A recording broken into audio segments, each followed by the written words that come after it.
relayée par nos confrères du site britannique The Daily Mail, cette histoire est hors du commun.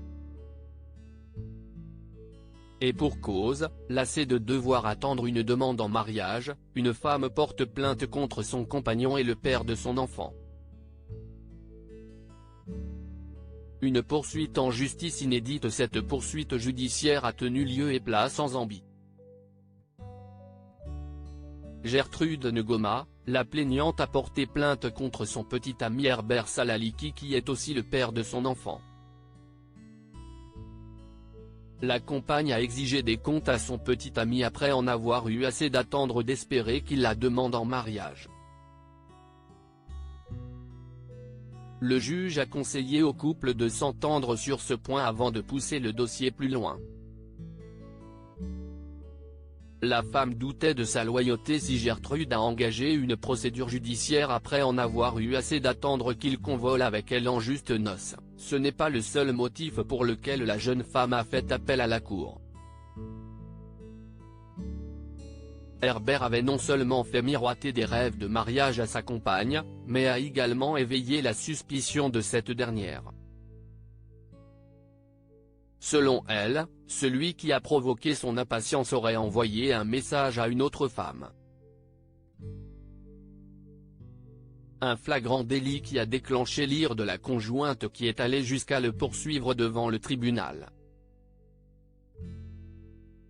Il n'a jamais été sérieux, c'est pourquoi je l'ai amené au tribunal parce que je mérite de connaître la voie à suivre et notre avenir, a-t-elle affirmé devant Le Jour. Si beaucoup attendent le mariage pour concrétiser leur union, nous ne sommes pas toujours à l'abri de mauvaises surprises. Et pour cause, des couples mariés peuvent être infidèles pour plusieurs raisons. L'homme a déjà payé une dot pour sa future femme. Devant cette plainte, Herbert ne s'est pas démonté et a élaboré un argumentaire pour se défendre des reproches de sa petite amie.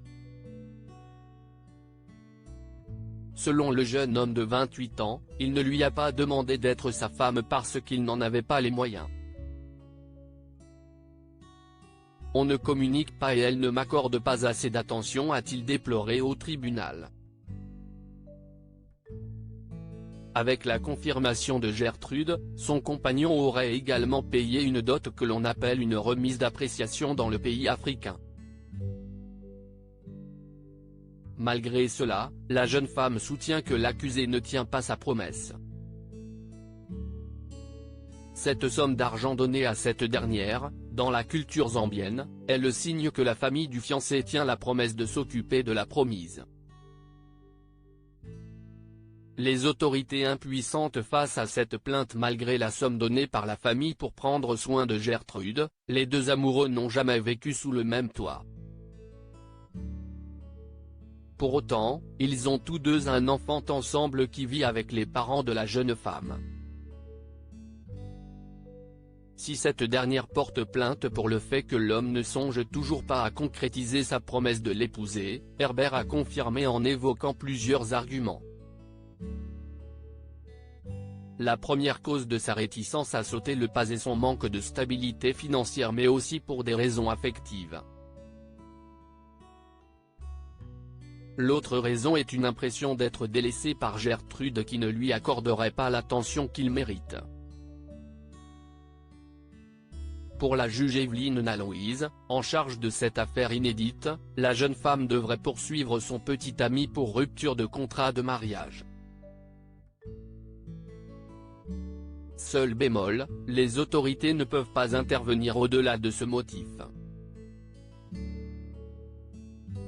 Pour la représentante de la loi, le couple devrait plutôt s'entendre sans recourir aux tribunaux. La communication, la clé de l'harmonie en couple. Si la jeune femme a atteint de telles extrémités, c'est probablement qu'elle s'est sentie impuissante devant ce qu'elle ressentait comme de l'indifférence de son petit ami. Si ce dernier ne se sent pas prêt pour le mariage, il lui reproche également de ne pas suffisamment prendre soin de lui. Pourtant, de tels sujets peuvent être abordés sereinement en couple et cela peut être plus facile qu'on ne le croit. C'est ce qu'explique Marie Anderson, psychologue, qui compare la communication à un exercice de danse.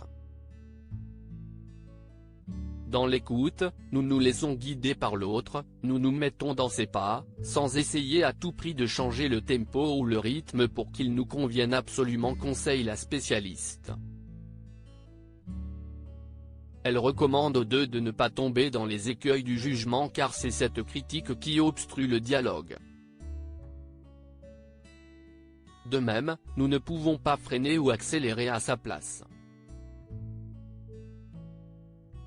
Il faut donc le laisser parler à son rythme, éviter de le brusquer ou de le couper, rester à sa place d'écoutant, ajoute-t-elle. Pour se faire entendre, il est important d'utiliser des mots précis et de parler clairement de ses sentiments pour guider l'autre à ce que l'on désire vraiment d'une relation. Le sexe est également une dimension importante du couple. Pour être vraiment épanoui, il est important de ne pas faire certaines erreurs au lit.